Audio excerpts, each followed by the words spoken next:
शिवाय नमस्तु भाइयों भक्तों, हर हर महादेव।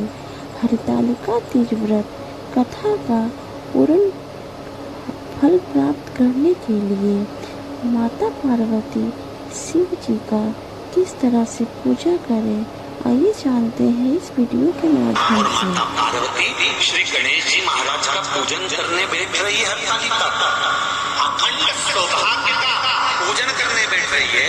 कुंवारी कन्या भी अगर हरतालिका तीज का व्रत करती है तो वो भी श्रृंगार कर बैठती है। भले मांग नहीं बनती पर श्रृंगार करती है।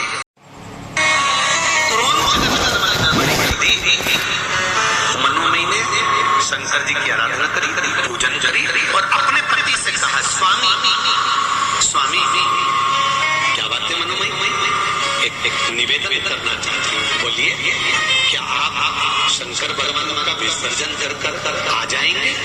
हाँ चले जाता हूँ।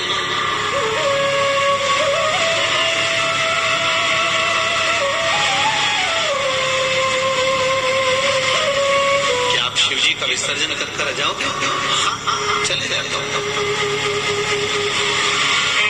पूजन आपने करी है, अर्चना आपने करी है, आराधना आपने करी है, शिव को निमंत्रण देकर आपने बुलाया, तो छोड़कर भी कौन आए?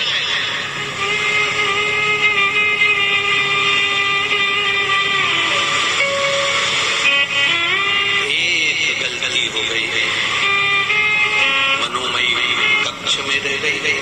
शंकर भगवान को पाटे पर, जो भगवान शिव चौरन पर पाटे पर केले के पत्ते पर बने थे पूजन जो हुई थी, वो सोबरी ऋषि लेकर चल दिए।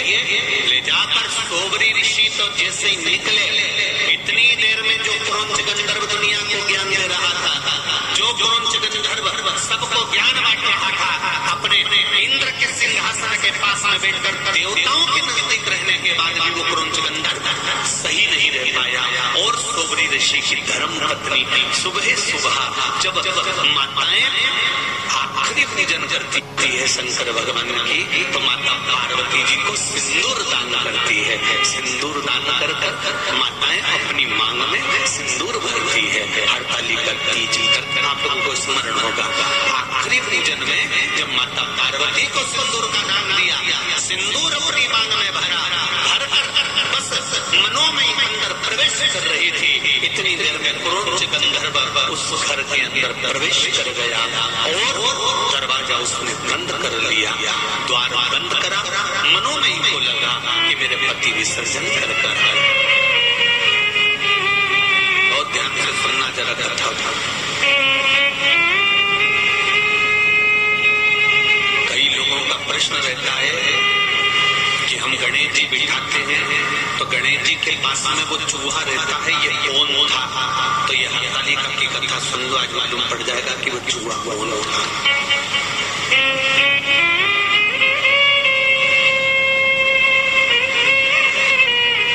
कई लोगों का प्रश्न है कि गणेश जी के साथ जो चूहा रहता है, हम गणेश जी बिठाते हैं तो चूहा साथ में रहता है, तो वो चूहा कौन था?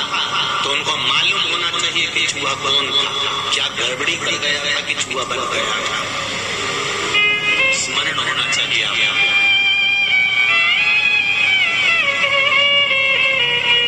मनोमयी को लगा मेरे स्वामी आए, उसको भान नहीं हो पाया कि स्वामी नहीं है, ये तो क्रौंच गंधर्व प्रवेश कर गया।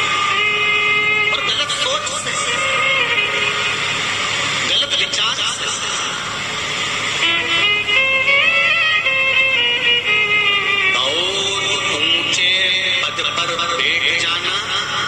बहुत ऊंचे पद पर बैठ कर अच्छे रह लेना, ये भगवान की कृपा से ही हो सकता है। ऊंच निवास नीचे देख न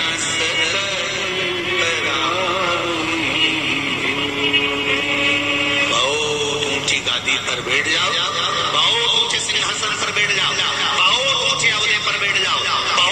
सिंहासन पर बैठ जाओ और बैठने के बाद अपनी चित्त, अपनी बुद्धि, अपना विचार, अपनी वाणी, अपनी सोच सही बनाकर रख लेना, बहुत कठिन।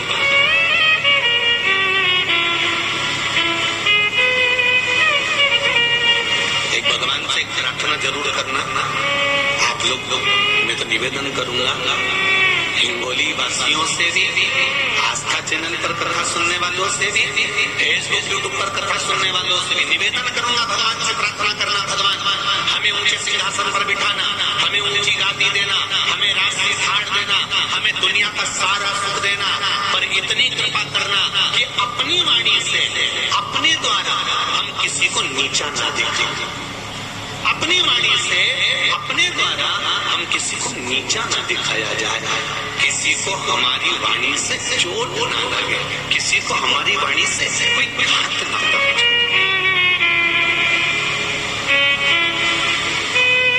हम कई बार कथा में कहते हैं, आज फिर कह रहे हैं, आपका मन कथा में लगे तो आप कथा सुनो, आपका मन करे कि सियोर वाला महाराज कथा कह रहे हैं उसमें कुछ शास्त्रत्व है तो आप सुनो, नहीं है आपके हाथ में रिमोट है, आप टीवी बंद कर दो। याद रखो, एक एकादशी और एक हरतालिका। हाँ, इतना जरूर है, ज्यादा शरीर बेकार हो गया, बुढ़ापा आ गया, शरीर नहीं साथ दे रहा, तो कुछ फल खा लो, कुछ चाय, दूध, जूस आप लेकर कर लो। इतना भी नहीं बने, शरीर बहुत ही बेकार हो गया, तो आप एक समय फल का फलहार धारण करो, ठीक है। पर हरतालिका व्रत करने वाली माताएं भले उद्यापन कर दे, तो उस व्रत को थोड़ा हल्का कर लो। उद्यापन करा मतलब तुमने व्रत को हल्का कर लिया, थोड़ा हल्का कर सकते।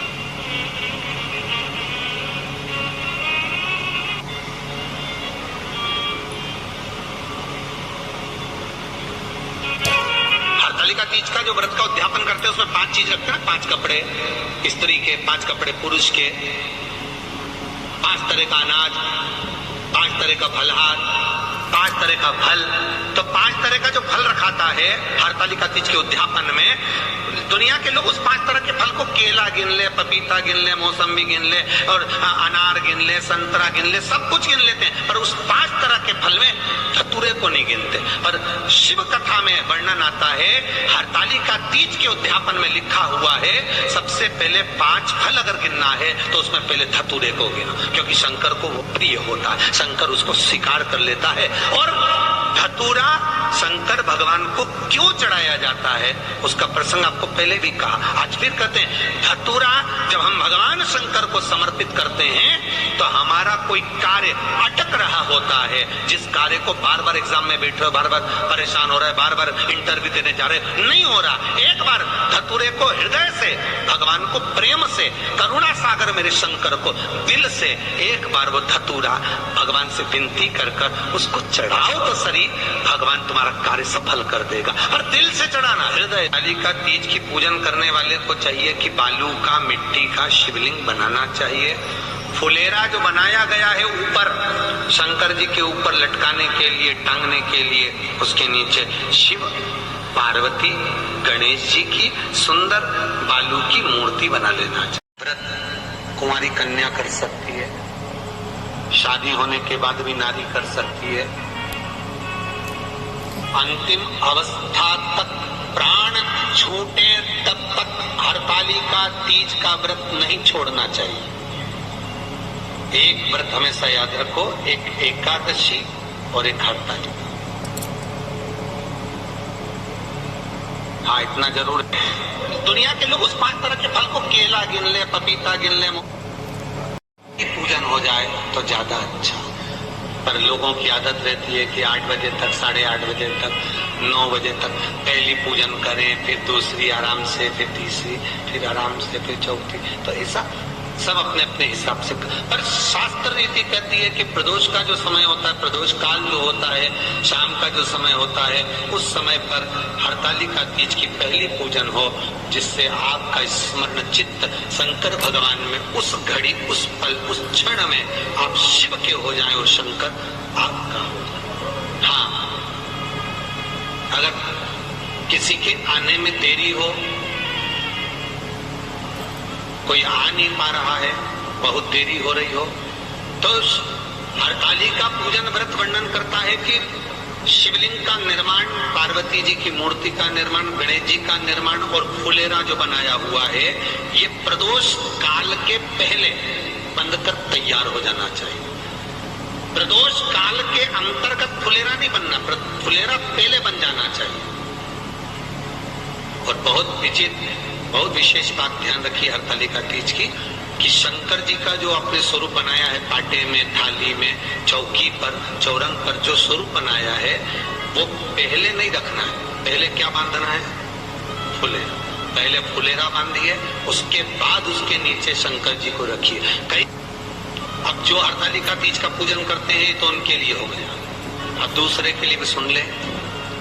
जो नारी हरतालिका तीज का पूजन नहीं करती, व्रत नहीं करती, साधना नहीं करती, उसके लिए भी कहा गया कि आप अगर ये व्रत नहीं करते हो तो एक कार्य जरूर करना, कहीं पर फुलेरा बंधा हो, हरतालिका की पूजन हो रही हो, 5 मिनट 10 मिनट निकालकर अपने आसपास के किसी पौधे में से पत्तियां लेकर या पुष्प लेकर, 5 वृक्ष की पत्ती या 5 वृक्ष के पुष्प लेकर शंकर भगवान को जब पूजन हो रही हो, 5 मिनट माताएं जब पूजन कर रही हो, तब आप भी उस पुष्प को, उस पत्तियों को शंकर को समर्पित कर सकते हो। ये नहीं चढ़ा सकते तो 5 फल नहीं चढ़ा सकते तो 5 कुछ भी पुष्प आदि का शिव को समर्पित करना चाहिए।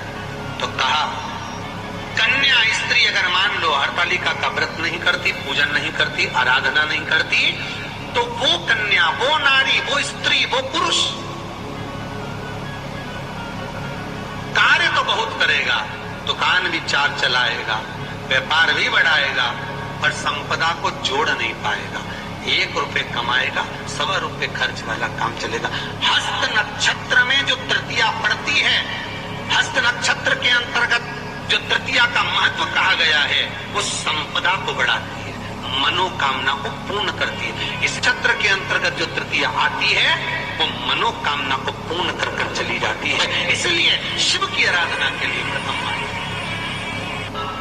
हस्त नक्षत्र में किया गया दान, हस्त नक्षत्र के अंतर्गत तृतीया के दिन किया गया पुण्य, हस्त नक्षत्र में तृतीया के दिन किया गया श्रृंगार, हस्त नक्षत्र में तृतीया के दिन करा गया अपना सुंदर सिंदूरा, भगवान का आनंद, 5 तरह के वस्त्र, 5 तरह के स्त्री के वस्त्र, पुरुष के वस्त्र, 5 तरह का फल, 5 तरह का अनाज, ब्राह्मण को बुलाकर ब्राह्मणी के साथ आप या तो ब्राह्मण से उद्यापन करवाएं या फिर आप स्वयं भी करते हैं, तो शिव को समर्पित करके ब्राह्मण और ब्राह्मणी को भोजन कराकर वो भाग प्रदान करें। यही हरतालिका तीज के उद्यापन का वर्णन आता है। सुंदर भावों से हरतालिका माता आप सभी की मनोकामना पूर्ण करे। हर हर महादेव। काम चालू हो गया, भगवान ने भी कह दिया तुम भी टेम्परेरी तो हम भी टेम्परेरी, तुम चिंता मत करो, तुम्हारी मर्जी पड़े जैसा। कुछ नियम है हमारे सनातन धर्म के अंतर्गत, उसका पालन करना चाहिए।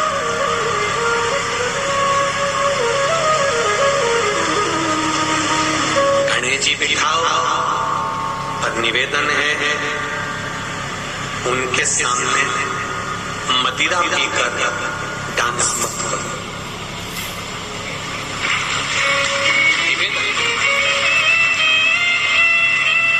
सनातन धर्म को हंसी के पात्र मत बनाओ।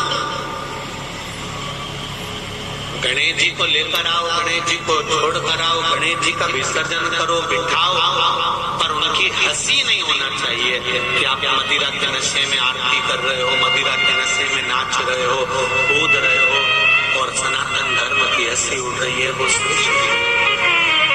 और जहाँ हरतालिका तीज का फुलेरा बंधा हो, वहाँ एक क्षण जाकर दर्शन जरूर करो, क्योंकि भगवान शिव उस दिन अपना जीवन का सर्वस्व सुख लुटाते हैं। जिस माता पार्वती ने तप कर कर कर थक गई थी, बार बार उमा के रूप में, कात्यायनी के रूप में, कुष्मांडा के रूप में, सती के रूप में माता पार्वती जन्म ले लेकर अवतार ले लेकर थक गई थी। अब पार्वती मैया को दूसरा अवतार नहीं चाहिए था। तो पार्वती जी ने कहा कि ऐसा कोई व्रत मुझे मिल जाए। वो हरतालिका तीज का मिला। उसके बाद पार्वती के ना तो कभी प्राण छूटे और ना पार्वती कभी गई। अजर और अमर बनकर शंकर के साथ पार्वती विराजमान। अखंडता माता पार्वती की, चूड़े की, सिंदूर की अखंडता।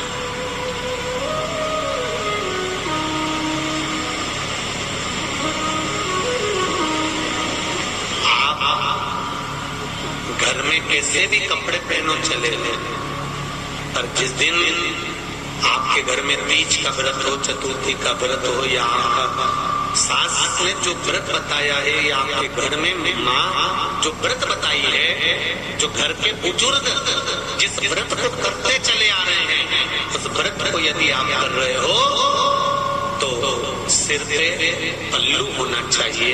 उसका कारण